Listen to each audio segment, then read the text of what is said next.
ভাষা, সুর আর ছবির এক অনন্য সংলাপে জমে উঠেছে 4 দিন ব্যাপী উৎসব ভাষাযোগ।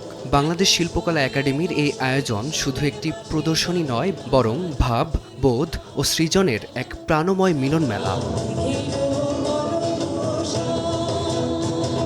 উৎসবের দ্বিতীয় দিন ছিল প্রিন্ট মেকিং কর্মশালা, যেখানে অংশ নিচ্ছেন তরুণ প্রবীণ শিল্পীরা।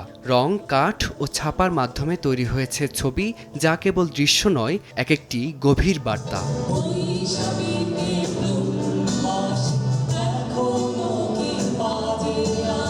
সন্ধ্যাটা ছিল ভিন্ন আবহে। সুরসঙ্গত নিয়ে মঞ্চে ছিলেন ভিন্ন ধারার শিল্পীরা। গানের মধ্য দিয়ে কখনো উঠে আসছে প্রান্তিক মানুষের কথা, কখনো প্রতিবাদের সুর, আবার কখনো ভালোবাসা ও আশাবাদের চিত্র। ছাপচিত্র মাধ্যম এমন একটা মাধ্যম যেটা দিয়ে আপনি খুব সহজে একটা মানুষকে সম্পৃক্ত করে ফেলতে পারেন। কারণ ছাপ দেওয়ার ব্যাপারটা আমাদের সবার মধ্যেই আছে।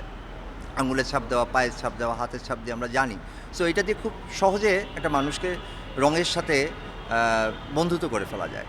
সো সেইটা দিয়ে আমরা ভাষা এবং এই ছাপচিত্রের যে পদ্ধতি, সেইটা মিলিয়ে আমরা এই ভাষার চিত্ররূপটা দেখাতে চাই। এখানে অংশগ্রহণকারীরা তাদের কথাগুলো বলুক, তাদের কথাগুলোকে চিত্ররূপে নিয়ে আসুক।